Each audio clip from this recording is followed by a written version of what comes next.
Hi, I'm Jim Taylor. Welcome to In Favor Resources and to the third video in this series, The Stories Behind the Books.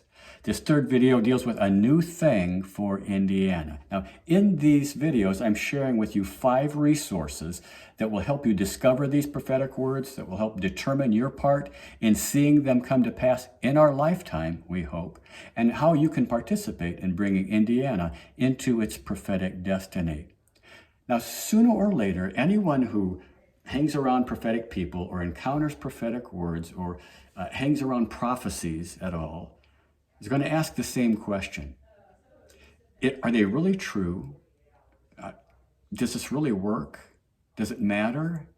Does it make a difference? I know I've wondered that as well. So I want to use resource 2 as a possible illustration that yes, responding to God's revelation and pressing into those prophecies can help bring about their fulfillment.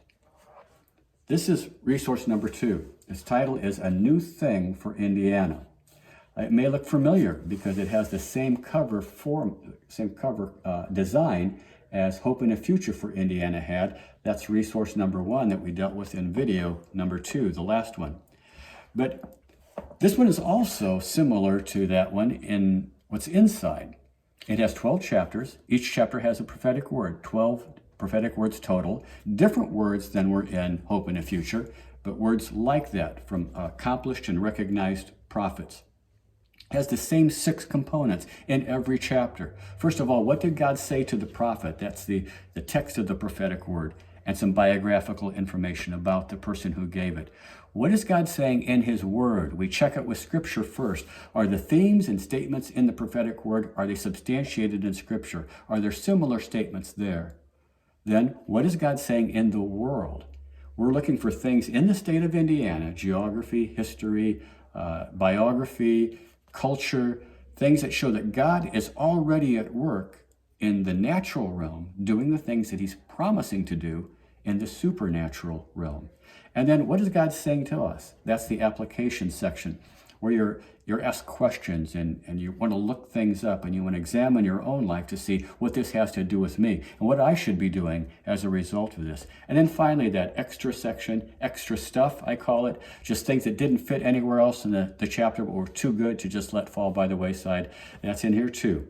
So it's my prayer that after navigating through all these sections in both books, you will be able to see the prophetic word with new eyes and increased understanding, that you'll recognize its biblical foundation and pray through that word using scriptural vocabulary that you'll find in the scriptures in the book, that you'll appreciate how God has made our state divinely unique, unlike any other state in the Union, that you will identify how God is already at work in similar ways all around us by looking at the stories told in the book, that you'll grasp how the word applies to you personally through the application section, and that you'll pray and declare the prophecy with greater conviction and confidence and expectation. Now, here's an example of that.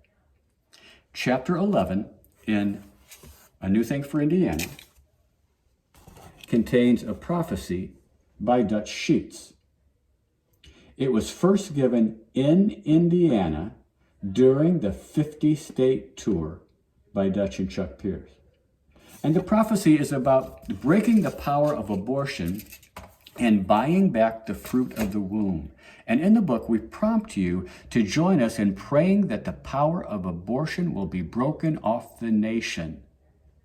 Now, in addition, that's the prophecy in chapter 11 here. But in addition to that, in Hope in the Future for Indiana, there are 2 prophecies, one from Dutch Sheets, the same prophet, and he makes a statement in that prophetic word that Indiana will initiate some things that will impact the entire nation, and we'll do it first. Another prophecy in this book is from Dave Knoll, who says Indiana is a bellwether state, and that means that people will look to us first to see what God is going to do nationally and internationally. And people hear those claims and they say, what? Indiana? Cornfields and basketball hoops? I don't think so. Yeah, I think so, because you know what happened. August 2022, Indiana became the first state to pass an abortion ban after Roe v. Wade was struck down. And I have here several pages of headlines. The day that happened, I went online to look at the news. And I see a headline that says, Indiana becomes the first state to pass an abortion ban after Roe was struck down. And then I saw another headline. Indiana becomes the first state to approve abortion ban post-Roe. And another one, Indiana becomes the first state to approve an abortion ban post-Roe. Indiana lawmakers approve the first state abortion ban since Roe. Indiana becomes the first state to approve, and so on, and so on, and so on. Here I've got 3 pages of this. There's probably 25 of them. If I would have stayed online longer, I could have had 125, because it's obvious that everybody was telling the same story. And in every single one of these news stories, they had the same 3 words. Abortion, Indiana, first. Now, I know this is complicated. I know there are legal challenges that are not over yet, and I can't prove this to a skeptic, but there's no doubt in my mind that the prayers of God's people over the years were answered, and that the prophecies came true because people declared them and fought for them and pressed in for them and didn't give up on them, and Indiana led the way, just like God said we would, just like the prophecy said. Indiana first.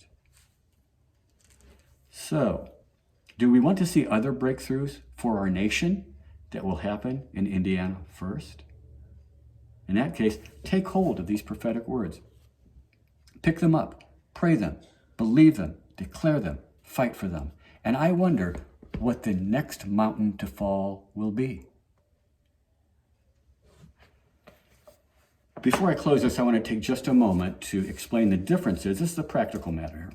The differences between the books and the workbooks. Because this is a video series about these resources. And so I want you to know the differences. The main difference is this. In 2018, when I first published the workbook for Hope in the Future, this is what I wrote. All the stories were in here. All the verses were in here. Everything that I wanted to be was in here. Then I looked at the size of this and I thought, I've got a lot of friends. There's no way they're going to sit down with something this big and this thick and this lengthy and go all the way through it. And so in order to still include them in this process, I took 20% or so out of this and put it in the book. So this has the best stories, the most pertinent scriptures, the most effective application questions. But there's 20% missing here that's in here. So whatever you do, don't buy them both, because you'll be paying twice for the same thing. So I guess what you need to ask is, are you like the policeman in Dragnet who would say, just the facts, ma'am. Don't go on and on. Don't tell me the stories, just the facts. Just tell me quick, and I'll take it from there. In that case, you're the kind of person that would prefer the book. That's all you need, and you can go from there. However, there's some of us, myself included, that say, well, I want it all. I want more. If you tell me to read 5 verses, I'm going to read 15 more. If you tell me to look up this, I'm going to look up everything around there. I'm going to do way more than you ask me, and I want to know way more than you're telling me. Well, that's me. You're in my tribe, and so we're workbook people, and we'll pay $5 extra for the full story. So whichever side of that divide you fall into, I just want you to know that no other state has resources that are quite like these. No other state in America has resources quite like these. So Hoosiers, I challenge you to step up and to do your part to bring Indiana into its prophetic history. You can contact us and purchase resources and see other videos or find more information at infavorresources.com, infavorresources.com. We're on Facebook, we're on YouTube, and our email address is infavorresources@gmail.com. Next video is a unique resource that takes us into declarations that are spoken over Indiana.